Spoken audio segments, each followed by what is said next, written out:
The POV shot has become incredibly popular for creators, and that's simply because it's such a cool, unique looking shot. And I made a video all about this a few months ago using the SmallRig articulating arm and the super clamp.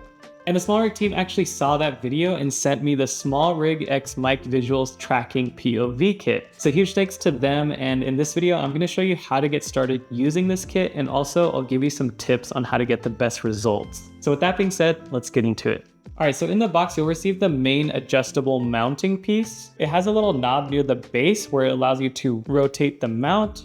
And on the top, there's also a latch that allows you to adjust the length of the kit. Next, you're gonna get two RA Rosetta arms. And before I show you how to get set up using the POV kit, I wanna show you some essential camera settings that really make this POV shot shine. If your camera or lens has any stabilization, you're gonna wanna make sure that is all turned off. Also, you want to switch to manual focus. That way you can lock focus on your subject and your camera won't be hunting or getting locked onto any faces. Now I recommend setting your frame rate to 24 frames per second and set your shutter speed 2 times your frame rate. So you'll want it set to 1/48 of a second. This will allow some nice motion blur in the background of your frame as you're moving around. And if you're shooting on a bright day or in any bright conditions, you'll definitely need a variable ND filter to cut some of the light out. So now let's get into how to set up the POV kit. The first step you're going to want to take is attaching the main mounting piece to a tripod. And on the bottom you have 2 1/4-20s and a 3/8 thread, so you can pretty much mount it to any tripod. I'm using the Lonzi travel tripod, and this one is pretty compact, so you can set it up on a table or a desk.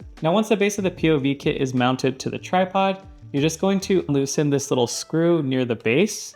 For most cases, you'll just want the rotation at a 180-degree angle, but you can adjust it to any angle that you need. Next, depending on the size of the objects that you're mounting, you can unscrew this little latch on the top of the kit, and you can slide the top arm in or out, depending on what you need. Next, you're gonna grab your articulating arms, loosen the NATO clamp, and this is the part that you're gonna attach to the rails.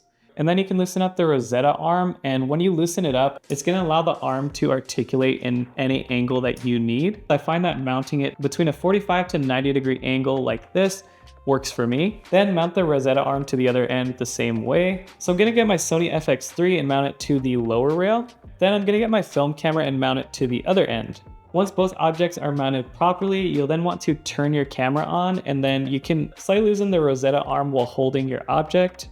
And then you can properly adjust it into frame how you like. But one thing I'm gonna recommend is hiding this little arm on the bottom, just because it kind of takes away from the effect when you can see what it's mounted to. So in this case, what I'm gonna do is I'm going to kind of lower the camera a little bit, like right about there. And that's just a practical way of hiding the Rosetta arm. And I don't want a super shallow depth of field, meaning I don't want a super blurry background. I want kind of more of the camera in focus. So I'll probably want to shoot around f5.6 to f6.3 for this subject. And once you're done setting it up, you can just take it off your tripod and get as creative as you like.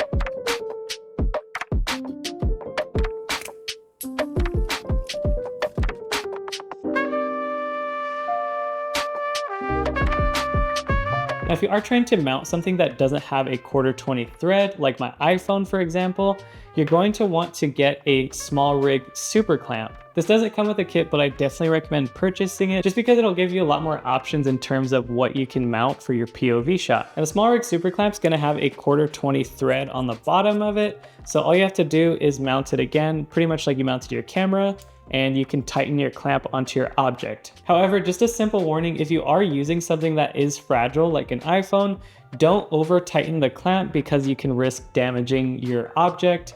And one last tip with using the super clamp, try to hide the part of the clamp that's showing in your frame. You can essentially do this by pretending to hold your object.